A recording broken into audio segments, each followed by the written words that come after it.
Welcome to Math with Mr. J. In this video, I'm going to cover how to add fractions with unlike denominators. We will go through a couple of examples together, and then I'll give you a couple of practice problems that you can try on your own. Let's jump into number 1, where we have 2/5 plus 1/10.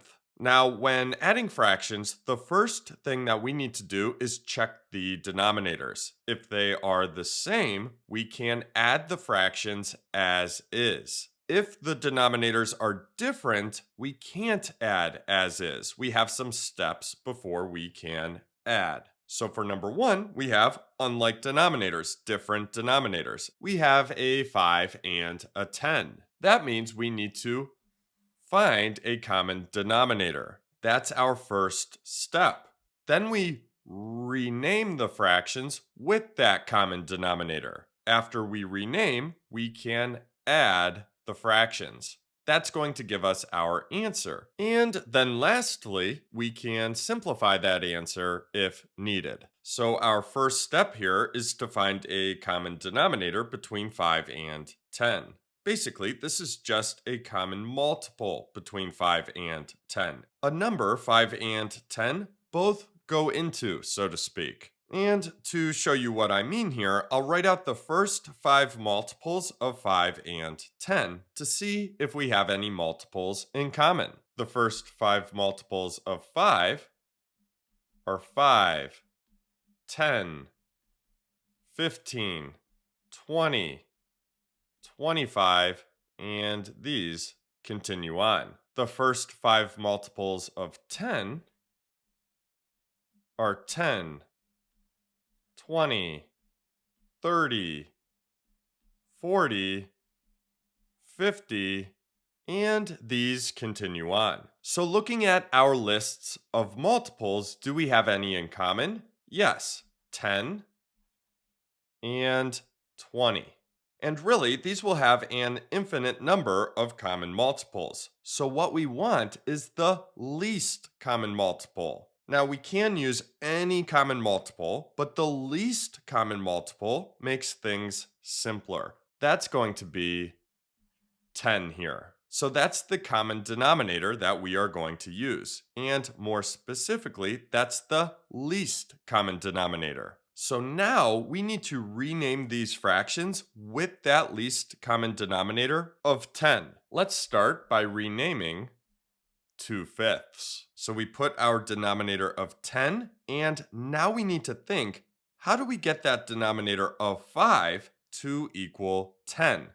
Well, 5 times 2 gives us 10. Whatever we do to the denominator, we must do to the numerator in order to keep this equivalent. So we need to do 2 times 2, and that gives us our numerator of 4. So 4/10 is our renamed fraction, and this is an equivalent fraction. So we're not changing the value of anything here. Plus, and now we need to rename our other fraction, 1/10. Well, 1/10 already has that denominator of 10. So we actually don't need to rename here. 1/10 is fine as is. Again, because we already have that denominator of 10. And now that we have a common denominator, we are able to add. So we add our numerators. 4 plus 1 gives us 5. And then we keep that denominator of 10 the same. So we end up with 5/10, and that's our answer. Now, once we have our answer, we can look to see if it can be simplified. Can 5/10 be simplified? Yes, we have a common factor other than 1 that we can divide both 5 and 10 by. We can divide by 5. So let's divide 5 by 5 and 10 by 5. 5 divided by 5 gives us 1, and 10 divided by 5 gives us 2. So we end up with 1/2. The only common factor between 1 and 2 is 1, so this is now in simplest form. Our simplified answer is 1/2. Let's move on to number 2, where we have 7/12 plus 3/8. Do we have a common denominator here? No, so we can't add these fractions as is. We need a common denominator. So we need a common multiple of 12 and 8, specifically the least common multiple. Let's try to do this one without writing out the multiples. So what's the least common multiple here? We can think, what number does both 12 and 8 go into? Now, I like to always start with the larger denominator and see if it will be our least common denominator, like how 10 was for number 1. 12 is our larger denominator here. So is 12 a common multiple of 12 and 8? No, 12 works for 12, but 12 doesn't work for 8. 12 is not a multiple of 8. So let's try the second multiple of 12 and see if that works. That's 24. Will 24 work? Yes, 24 works for 12. 12, 24, 36, and so on. So 24 is a multiple of 12. And yes, 24 works for 8 as well. 8, 16, 24, and so on. So 24 is a multiple of 8. 24 is our least common multiple between 12 and 8. Therefore, our least common denominator. So let's rename these fractions with that denominator of 24. We'll start with 7/12. So how do we get 12 to equal 24? 12 times 2 gives us 24. Whatever we do to the denominator, we must do to the numerator in order to keep this equivalent. 7 times 2 gives us a numerator of 14. So we get 14/24 plus, and now let's rename 3/8. How do we get 8 to equal 24? 8 times 3 gives us 24. So we need to do that to the numerator as well, multiply by 3. 3 times 3 gives us a numerator of 9. So 9/24. And now we have both fractions renamed with that common denominator, that least common denominator of 24. And now we can add. So let's add the numerators. 14 plus 9 gives us 23. And then we keep that denominator of 24 the same. So we end up with 23/24. Now, can we simplify this fraction? No. The only common factor between 23 and 24 is 1. So this is already in simplest form. We are done. Our answer, 23/24. So now that we've gone through a couple of examples together, it's time for you to try some practice problems on your own. So have paper and a pencil ready. Here are your practice problems. I'll give you 3 minutes and then we will go over the answers. Feel free to pause if you need more time or jump ahead to the answers whenever you are ready. Go ahead and start.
Okay, so that was 3 minutes. Let's go over the answers.